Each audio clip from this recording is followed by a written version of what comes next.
এই যে এই টোলগেটটা কিন্তু এখনও চালু হয়নি, এটা কাঁথি ঢোকার আগে। আর খুব একটা বেশি দেরি নেই, আমরা কাঁথির কাছাকাছি, 9টা বেজে গেছে।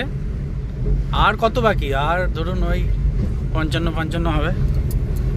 এইবার চিন্তা হলো রিসর্ট পাওয়া একটা ভালো। আচ্ছা, কাঁথি ঢুকতে আর বেশি দেরি নেই। এখন এটা নাচিন্দা মোড় বলে, এই জায়গাটা সবসময়ই ভিড় হয়। তবে আজকে মানে উইকডেজ বলে, আজকে তো বৃহস্পতিবার, একদমই লোক নেই দেখতে পাচ্ছি। নাহলে এখানটায় জ্যাম থাকবেই থাকবে, যতবার এসেছি। আর এখানে এই নাচিন্দা মোড়, কারণ এখানে হচ্ছে নাচিন্দা নামে একটা কালী মন্দির আছে। এই দেখুন, এটা খুব জাগ্রত মন্দির। এখানে সবাই গাড়ি টাড়ি কিনলে পুজো দিতে আসে, প্রচুর লোক আসে দেখবেন।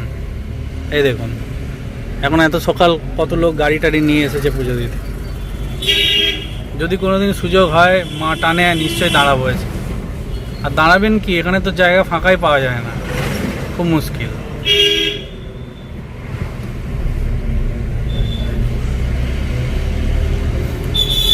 আর 10 কিলোমিটারে কাঁথি বাইপাস, তারপরেই চাউলখোলা, ব্যাস, তারপরেই মন্দারমণি। এসেই গেছি, আর খুব বেশি বাকি নেই। আমরা ব্রেকফাস্ট করিনি, চা খেয়েই আছি, কারণ চলে যাই যতটা যাওয়া যায়। মেয়েটা ঘুমোচ্ছে, উঠে যাবে দাঁড়ালে। আর খুব একটা খিদেও পাইনি, সেই জন্য।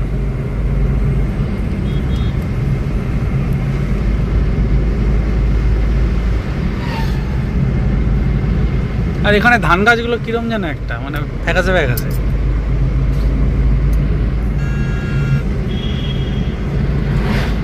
প্রচুর নারকেল গাছ, প্রচুর হচ্ছে ঝাউ গাছ, দেখলেই ভালো লাগে বেশ। আর আপনি যদি বলেন আমার মানে 1 থেকে 10টা ডেস্টিনেশন যেটা আমি যেতে পছন্দ করি, তার মধ্যে মন্দারমণিটা অবশ্যই পড়বে।